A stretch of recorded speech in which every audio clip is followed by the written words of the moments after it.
By election ಬೆನ್ನಲ್ಲೇ political game, ಪುನಾರಚನೆ ಮೇಲೆ ಕಣ್ಣಿಟ್ಟ ಹಿರಿಯರು. ದೆಹಲಿಗೆ ಶಿಫ್ಟ್ ಆಗತ್ತಾ ಕುರ್ಚಿ ಕಚ್ಚಾಟ? ಇದುವೇ ಚದುರಂಗದ ಎರಡನೇ ಸ್ಟೋರಿ, ಪಟ್ಟದ ಆಟ.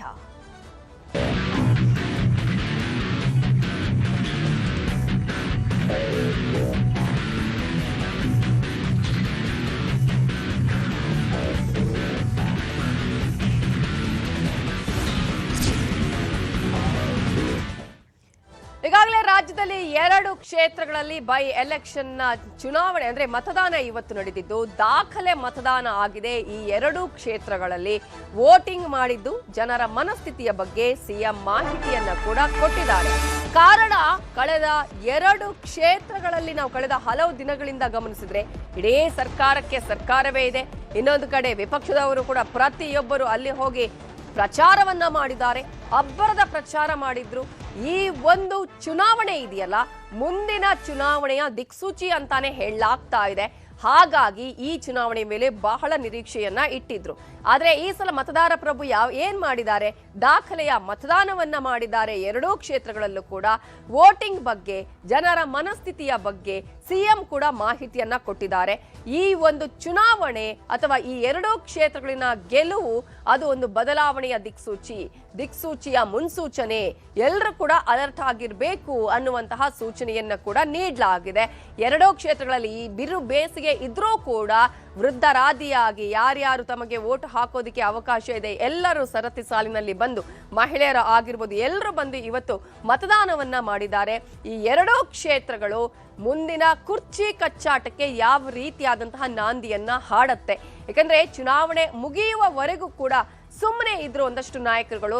ಇನ್ನೇನು ಬಹಿರಂಗ ಪ್ರಚಾರ ಮುಗಿತು ಅನ್ನುವಂತಹ ಸಂದರ್ಭದಲ್ಲಿ ಕುರ್ಚಿಯ ಕಚ್ಚಾಟ ಮತ್ತೆ ಆರಂಭ ಆಗಿರೋದು. ಕುರ್ಚಿಯ ವಿಚಾರಕ್ಕೆ ಸಂಬಂಧಪಟ್ಟ ಹಾಗೆ ಒಂದಷ್ಟು ಸ್ಟೇಟ್ಮೆಂಟ್ಗಳನ್ನ ಪಾಸ್ ಮಾಡಿದ್ದನ್ನ ಕೂಡ ನಾವು ಗಮನಿಸಿದ್ವಿ. ಆದ್ರೆ ಚುನಾವಣೆ ಆದ ನಂತರ ಕುರ್ಚಿ ಬದಲಾವಣೆ ಆಗತ್ತಾ, ಸಿಎಂ ಸ್ಥಾನ ಬದಲಾವಣೆ ಆಗತ್ತಾ ಅನ್ನುವಂತಹ ಮಾತುಗಳು ಕೂಡ ಕೇಳಿ ಬರ್ತಾ ಇದೆ. ಆದ್ರೆ ನೀವು ಏನೇ ಮಾಡ್ಕೊಳ್ಳಿ, ನಾವು ವೋಟ್ ಮಾಡ್ತೀವಿ ಅಂತ ಹೇಳಿ ಜನ ದಾಖಲೆಯ ಮತದಾನವನ್ನ ಮಾಡಿದ್ದಾರೆ. ದಾವಣಗೆರೆ ದಕ್ಷಿಣದಲ್ಲಿ 3 ಗಂಟೆವರೆಗೂ ಕೂಡ 49.66% ಮತದಾನವನ್ನ ಕೂಡ ಮಾಡಲಾಗಿದೆ. ಅದೇ ರೀತಿಯಾಗಿ ಬಾಗಲಕೋಟೆಯಲ್ಲೂ ಕೂಡ ಅತ್ಯಂತ ಉತ್ಸಾಹದಿಂದ ಮತದಾರ ಪ್ರಭುಗಳು ಬಂದು ಮತದಾನವನ್ನ ಮಾಡಿದ್ದಾರೆ. ಏನಾಗತ್ತೆ, ಯಾರ ಕಡೆಗೆ ಮತದಾರ ಪ್ರಭುವಿನ ಒಲವು ಇರತ್ತೆ? ಕಾರಣ, ಸಾಮಾನ್ಯವಾಗಿ ನಾವು ಬೈ ಎಲೆಕ್ಷನ್ಗಳಲ್ಲಿ ನಾವು ಗಮನಿಸ್ತಾ ಹೋದ್ರೆ ಯಾವ ಆಡಳಿತ ಪಕ್ಷ ಇರುತ್ತೋ ಅವರಿಗೆ ಆ ಒಂದು ಕ್ಷೇತ್ರಗಳು ಅನ್ನುವಂತಹ ಒಂದು ರೀತಿಯ ಲೆಕ್ಕಾಚಾರ ಇರುತ್ತೆ. ಆದ್ರೆ ಈ ಸಲ ಈ 2 ಕ್ಷೇತ್ರಗಳಲ್ಲೂ ಕೂಡ ಟಫ್ ಫೈಟ್ ಇದ್ದಿದ್ದನ್ನ ನಾವು ಗಮನಿಸಬಹುದು. ಆ ಒಂದು ಟಫ್ ಫೈಟ್ಗೋಸ್ಕರನೇ ದೊಡ್ಡ ಮಟ್ಟದಲ್ಲಿ ಅಬ್ಬರದ ಪ್ರಚಾರಗಳು ಆಗಿದ್ದನ್ನ ಕೂಡ ನಾವಿಲ್ಲಿ ಗಮನಿಸಬಹುದು. ಇನ್ನು ಈಗಾಗಲೇ ಈ ವಿಚಾರಕ್ಕೆ ಸಂಬಂಧಪಟ್ಟ ಹಾಗೆ ದೊಡ್ಡ ಮಟ್ಟದ ಚರ್ಚೆಗಳು ನಡೀತಾ ಇರೋದು ಕುರ್ಚಿಯ ವಿಚಾರಕ್ಕೆ ಸಂಬಂಧಪಟ್ಟ ಹಾಗೆ. ಹಾಗಾದ್ರೆ ಈ ಎಲೆಕ್ಷನ್ ಮುಂದಿನ ಚುನಾವಣೆಗೆ ಯಾವ ರೀತಿಯ ದಿಕ್ಸೂಚಿ ಆಗತ್ತೆ, ಯಾವ ರೀತಿಯಾಗಿ ಸರ್ಕಾರದ ಆಡಳಿತಕ್ಕೆ ಒಂದು ರೀತಿಯಾದಂತಹ ಬದಲಾವಣೆಗಳನ್ನು ತರುವಂತಹ ಚುನಾವಣೆನ ಅನ್ನೋದನ್ನ ಕೂಡ ನಾವಿಲ್ಲಿ ಗಮನಿಸಬೇಕಾಗತ್ತೆ. ಈಗಾಗಲೇ ಸಿಎಂ ಮಾನಿಟರ್ ಮಾಡಿದ್ದಾರೆ ಈ 2 ಕ್ಷೇತ್ರಗಳ ಬಗ್ಗೆ. 2 ಕ್ಷೇತ್ರಗಳ ಮತದಾನದ ಮಾಹಿತಿಯನ್ನ ಸಿಎಂ ಸಿದ್ದರಾಮಯ್ಯ ಪಡಿತಾನೆ ಇದ್ರು. ಇವತ್ತು ಬೆಳಗ್ಗಿನಿಂದಲೂ ಕೂಡ 2 ಕ್ಷೇತ್ರಗಳಲ್ಲಿ ಎಷ್ಟೆಷ್ಟು ವೋಟಿಂಗ್ ಆಗಿದೆ ಅನ್ನೋದ್ರ ಮೇಲೆ ವಿಶ್ರಾಂತಿಯ ಸಮಯದಲ್ಲೇ ಬೈ ಎಲೆಕ್ಷನ್ ಮತದಾನದ ಮಾಹಿತಿಯನ್ನ ಕೂಡ ಸಿದ್ದರಾಮಯ್ಯ ಅವರು ಪಡ್ಕೊಂಡಿದ್ದಾರೆ. ಬಾಗಲಕೋಟೆ ಹಾಗೆಯೇ ದಾವಣಗೆರೆ ದಕ್ಷಿಣ ಈ 2 ಕ್ಷೇತ್ರಗಳಲ್ಲಿ ಎಷ್ಟು ಪರ್ಸೆಂಟೇಜ್ ವೋಟ್ ಆಗಿದೆ ಅನ್ನೋದ್ರ ಬಗ್ಗೆ ಮಾಹಿತಿಯನ್ನ ಪಡ್ಕೊಂಡಿದ್ದಾರೆ. ಜೊತೆಗೆ ಯಾವ ಭಾಗದಲ್ಲಿ ಎಷ್ಟೆಷ್ಟು ಮತದಾನ ಆಗಿದೆ ಅನ್ನೋದ್ರ ಮಾಹಿತಿಯನ್ನ ಕೂಡ ಸಿದ್ದರಾಮಯ್ಯ ಅವರು ಪಡ್ಕೊಂಡಿದ್ದಾರೆ. ಕಾರಣ, ಕಾಂಗ್ರೆಸ್ ಪಾಲಿಗೆ ಈ ಚುನಾವಣೆ ಇದೆಯಲ್ಲ ಅದು ಪ್ರತಿಷ್ಠೆಯ ಪ್ರಶ್ನೆಯಾಗಿದೆ. ಈ 2 ಕ್ಷೇತ್ರಗಳನ್ನ ಉಳಿಸಿಕೊಳ್ಳಲೇಬೇಕು ಅನ್ನುವಂತಹ ಪರಿಸ್ಥಿತಿ ಕಾಂಗ್ರೆಸ್ನಾಗಿದೆ. ಮತ್ತೊಂದು ಕಡೆ ಬಿಜೆಪಿ 2 ಕ್ಷೇತ್ರಗಳನ್ನ ಈ ಸಲ ಆದ್ರೂ ಪಡ್ಕೊಳ್ಳೋಣ ಅನ್ನುವಂತಹ ಪ್ರಯತ್ನವನ್ನ ಮಾಡ್ತಾ ಇದೆ.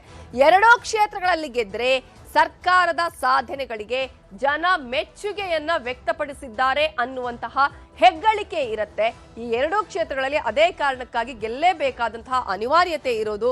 ಜನ ಕಾಂಗ್ರೆಸ್ ಪರವಾಗಿ ಇದ್ದಾರೆ ಅಂತ ಹೇಳಿ ಅಬ್ಬರದ ಪ್ರಚಾರ ಮಾಡುವಂತಹ ಪ್ಲಾನ್ ಕೂಡ ಇದೆ. ಆ ಒಂದು ಹಿನ್ನೆಲೆಯಲ್ಲಿಯೇ ಕಾಂಗ್ರೆಸ್ ಈ 2 ಕ್ಷೇತ್ರಗಳನ್ನ ಪ್ರತಿಷ್ಠೆಯ ಕಣವಾಗಿ ತೆಗೆದುಕೊಂಡಿರೋದು. ಒಂದೊಮ್ಮೆ ಸೋತ್ರೆ ಏನು, ಸರ್ಕಾರದ ವಿರುದ್ಧ ಆಡಳಿತ ವಿರೋಧಿ ಅಲೆ ಇದೆ ಅನ್ನುವಂತಹ ಸಂದೇಶ ಬರುತ್ತೆ. ಅದೇ ಕಾರಣ ಈಗ ಒಂದು ರೀತಿಯ ಭಯ ಇರೋದು, ಕಾಂಗ್ರೆಸ್ಗೆ ಆತಂಕ ಇರುವಂತದ್ದು ಏನಾಗಬಹುದು ಈ ಎರಡು ಕ್ಷೇತ್ರಗಳು. ಯಾಕಂದ್ರೆ ಜಿದ್ದಿಯ ಕಣ ಆಗಿದ್ದನ್ನು ಕೂಡ ನಾವಿಲ್ಲಿ ಗಮನಿಸಬಹುದು. ಆ ಕಾರಣಕ್ಕಾಗಿಯೇ ಈ ಸಲ ಸಿದ್ದರಾಮಯ್ಯವರಿಂದ ಹಿಡಿದು ಸಚಿವ ಸಂಪುಟದ ಸಚಿವರುಗಳು ಎಲ್ಲರೂ ಕೂಡ ಹೋಗಿ ಬೀಡು ಬಿಟ್ಟು ಅಲ್ಲಿ ಪ್ರಚಾರವನ್ನ ಮಾಡಿರೋದು. ಸಂಪುಟ ಸರ್ಕಸ್ನ ವಿಚಾರಕ್ಕೆ ಸಂಬಂಧಪಟ್ಟ ಹಾಗೇನೂ ಒಂದಷ್ಟು ಮಾಹಿತಿಯನ್ನು ನೋಡ್ತಾ ಹೋಗೋದಾದ್ರೆ, ಈಗಾಗಲೇ ಬೈ ಎಲೆಕ್ಷನ್ ಮುಗಿಯುತ್ತಲೇ ಪಟ್ಟದ ಆಟ ಶುರುವಾಗಲಿದೆ. ಒಂದೊಂದೇ ಕಾರಣಗಳನ್ನ ಕೊಟ್ಟು ಪೋಸ್ಟ್ಪೋನ್ ಆಯ್ತಲ್ಲ, ಈಗ ಅವೆಲ್ಲವೂ ಕೂಡ ಸ್ಟಾಪ್ ಆಗುವ ಚಾನ್ಸಸ್ ಇದೆ. ಸಂಪುಟ ಪುನಾರಚನೆ ಮೇಲೆ ಹಿರಿಯ ಶಾಸಕರು ಕಣ್ಣನ್ನ ಇಟ್ಟಿದ್ದಾರೆ. ನಮಗೆ ಈ ಸಲ ಸಚಿವ ಸ್ಥಾನ ಸಿಗತ್ತೆ ಅನ್ನುವಂತಹ ನಿರೀಕ್ಷೆಯಲ್ಲಿದ್ದಾರೆ. ಆಕಾಂಕ್ಷಿಗಳು ಬಹಳ ದೊಡ್ಡ ಮಟ್ಟದಲ್ಲಿ ಇದ್ದಾರೆ. ಇದೇ ತಿಂಗಳ 20 ಅಥವಾ 25ರಂದು ದೆಹಲಿ ಯಾತ್ರೆಗೂ ಕೂಡ ಪ್ಲಾನ್ ಅನ್ನ ಮಾಡ್ಕೊಂಡಿದ್ದಾರೆ. ಈ ಸಲ ನಮಗೆ ಅವಕಾಶ ಸಿಗ್ಲೇಬೇಕು ಅನ್ನುವಂತಹ ಹಿನ್ನೆಲೆಯಲ್ಲಿ ಸಂಪುಟ ಪುನಾರಚನೆಗೆ ಹೈಕಮಾಂಡ್ ಮೇಲೆ ಒತ್ತಡ ಹೇರೋದಿಕ್ಕೂ ಕೂಡ ಈ ಸಂದರ್ಭದಲ್ಲಿ ಪ್ಲಾನ್ ಅನ್ನ ಮಾಡಿಕೊಳ್ಳಲಾಗಿದೆ. ಶತಾಯಗತಾಯ ಸಂಪುಟ ಪುನಾರಚನೆ ಆಗ್ಲೇಬೇಕು ಅನ್ನುವಂತಹ ನಿರ್ಧಾರ ಮಾಡುವ ಹಾಗಿದೆ. ಖಾಸಗಿ ಹೋಟೆಲ್ನಲ್ಲಿ 40ಕ್ಕೂ ಹೆಚ್ಚು ಶಾಸಕರು ಮತ್ತೊಂದು ಸುತ್ತಿನ ಸಭೆಯನ್ನ ಮಾಡಿದ್ದಾರೆ. ಯಾವ ಕಾರಣಕ್ಕಾಗಿ ಪೋಸ್ಟ್ಪೋನ್ ಮಾಡ್ತಾನೆ ಇದ್ದಾರೆ, ಈ ಸಲ ಆಗ್ಲೇಬೇಕು ಸಚಿವ ಸಂಪುಟ ಪುನಾರಚನೆ ಅನ್ನುವ ವಿಚಾರವನ್ನ ಈ ಮೀಟಿಂಗ್ ನಲ್ಲಿ ಚರ್ಚೆ ಮಾಡಿದ್ದಾರೆ. 40ಕ್ಕೂ ಹೆಚ್ಚು ಶಾಸಕರು ಖಾಸಗಿ ಹೋಟೆಲ್ನಲ್ಲಿ ಮೀಟಿಂಗ್ ನಲ್ಲಿ ಸೇರಿದ್ದಾರೆ. ಹಿರಿಯರಲ್ಲಿ ಯಾರಿಗೆ ಸಚಿವ ಸ್ಥಾನ ನೀಡಿದ್ರೂ ಕೂಡ ಒಮ್ಮತದಿಂದ ಇರಬೇಕು, ಅದರಲ್ಲಿ ಅಸಮಾಧಾನವನ್ನ ತೋರ್ಪಡಿಸಬಾರದು ಅನ್ನುವಂತಹ ನಿರ್ಧಾರವನ್ನ ಖಾಸಗಿ ಹೋಟೆಲ್ನನ್ನೇ ಮಾಡಿದಂತಹ ಸಭೆಯಲ್ಲಿ ತೆಗೆದುಕೊಳ್ಳಲಾಗಿದೆ. ಹಾಗಾಗಿ ಹಿರಿಯರುಗಳು ಈಗ ದೊಡ್ಡ ಮಟ್ಟದಲ್ಲಿ ನಮಗೆ ಈ ಸಲ ಸಚಿವ ಸ್ಥಾನ ಕೊಡಿ ಅಂತ ಕೇಳ್ಕೊಳ್ತಾ ಇದ್ದಾರೆ. ಆ ಒಂದು ಹಿನ್ನೆಲೆಯಲ್ಲಿ ಹಿರಿಯರುಗಳು ಕೂಡ ಇವತ್ತು ಒಂದು ಮೀಟಿಂಗ್ ಅನ್ನು ಕೂಡ ಮಾಡಿರೋದನ್ನ ನಾವಿಲ್ಲಿ ಗಮನಿಸಬಹುದು. ಹೈಕಮಾಂಡ್ ನಾಯಕರ ಪೂರ್ವ ಅನುಮತಿ ಪಡೆಯದೆ ದೆಹಲಿ ಪ್ರವಾಸವನ್ನ ಮಾಡುವಂತಹ ಒಂದು ಲಕ್ಷಣಗಳು ಕೂಡ ಕಾಣಿಸ್ತಾ ಇದೆ. ಕಾರಣ, ಈಗಾಗಲೇ ನಾವು ಹೈಕಮಾಂಡ್ ನಾಯಕರನ್ನ ಅನುಮತಿ ಪಡೆದರೆ ಪ್ರಮುಖವಾಗಿ ನಮಗೆ ಸಿಗೋದಿಲ್ಲ, ಅವರ ಡೇಟ್ ಸಿಗೋದಿಲ್ಲ, ಅಥವಾ ಅವರು ಅದನ್ನ ಬೇಡ ಅಂತ ಹೇಳುವಂತಹ ಚಾನ್ಸ್ ಇದೆ.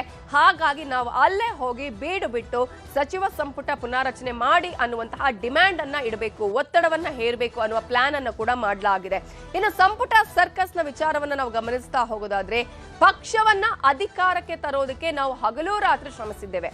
ನಮ್ಮೆಲ್ಲರ ಶ್ರಮದ ಫಲವಾಗಿಯೇ ಸರ್ಕಾರ ಅಧಿಕಾರವನ್ನ ಮಾಡ್ತದೆ. ಅಂದ್ರೆ ಕಾಂಗ್ರೆಸ್ ಪಕ್ಷ ಈಗ ಸರ್ಕಾರವನ್ನ ನಡೆಸ್ತಾ ಇರೋದು, ಅಧಿಕಾರವನ್ನ ಅನುಭವಿಸ್ತಾ ಇರೋದು.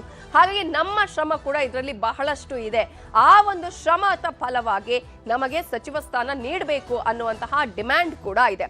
ಪುನಾರಚನೆ ವೇಳೆ ಅವಕಾಶವನ್ನ ಕೊಡ್ತೀವಿ ಅಂತ ಹೇಳಿದ್ರು. ಆಗ ನಮಗೆ ಅವಕಾಶ ಕೊಡ್ಲಿಲ್ಲ. ಮೊದಲ ಬಾರಿಗೆ ಸಂಪುಟ ರಚನೆ ಆದಂತಹ ಸಂದರ್ಭದಲ್ಲಿ ನಿಮಗೆ ಸಂಪುಟ ಪುನಾರಚನೆ ಆದಾಗ ಅವಕಾಶವನ್ನ ಕೊಡ್ತೀವಿ ಅಂತ ಹೇಳಿದ್ದಕ್ಕಾಗಿ ಇಷ್ಟು ದಿನಗಳ ಕಾಲ ನಾವು ಸುಮ್ಮನಿದ್ವಿ, ಅವರು ಹೇಳಿದ್ದನ್ನ ಕೇಳ್ಕೊಂಡು ಸುಮ್ಮನಾಗಿದ್ವಿ. ಆದ್ರೆ ಪುನಾರಚನೆ ಆಗ್ತಾನೆ ಇಲ್ಲ ಅಂತ ಹೇಳಿದ್ರೆ ಡಿಮ್ಯಾಂಡ್ ಇಡೋದು ನಮ್ಮ ಕರ್ತವ್ಯ ಅನ್ನುವ ರೀತಿಯಲ್ಲಿ ಹೈಕಮಾಂಡ್ ನಾಯಕರನ್ನ ಭೇಟಿ ಮಾಡುವ ಪ್ರಯತ್ನವನ್ನ ಈಗಾಗಲೇ ಮಾಡ್ತಿದ್ದಾರೆ. ಈಗ ಉಳಿದಿರೋದು ಈ ಸರ್ಕಾರದಲ್ಲಿ ಇನ್ನು ಕೇವಲ 2 ವರ್ಷ ಮಾತ್ರ. ಆಲ್ರೆಡಿ 3 ವರ್ಷ ಆಗ್ತಾ ಇದೆ. ಆ ಉಳಿದ 2 ವರ್ಷಕ್ಕಾದ್ರೂ ನಮಗೆ ಸಚಿವ ಸ್ಥಾನ ಬೇಕು. ಹಿರಿಯರ ಪೈಕಿ 20 ಮಂದಿಗೆ ಅವಕಾಶವನ್ನ ಕೊಡಿ ಅನ್ನುವಂತಹ ಡಿಮ್ಯಾಂಡ್ ಅನ್ನ ಕೂಡ ಹೈಕಮಾಂಡ್ ಮುಂದೆ ಇಡುವಂತಹ ಎಲ್ಲಾ ಪ್ರಯತ್ನಗಳನ್ನ ಕೂಡ ಈಗಾಗಲೇ ಮಾಡ್ತಾ ಇದ್ದಾರೆ. ಹಾಗಾಗಿ ಸಚಿವ ಸಂಪುಟ ಪುನಾರಚನೆ ಆಗತ್ತಾ?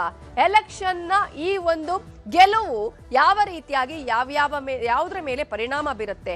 ಸಂಪುಟ ಪುನಾರಚನೆ, ಕುರ್ಚಿ ಕಚ್ಚಾಟದ ವಿಚಾರದಲ್ಲಿ ಏನೆಲ್ಲ ಬೆಳವಣಿಗೆಗಳು ಆಗಬಹುದು ಅನ್ನೋದನ್ನ ಮುಂದಿನ ದಿನಗಳಲ್ಲಿ ನೋಡೋಣ.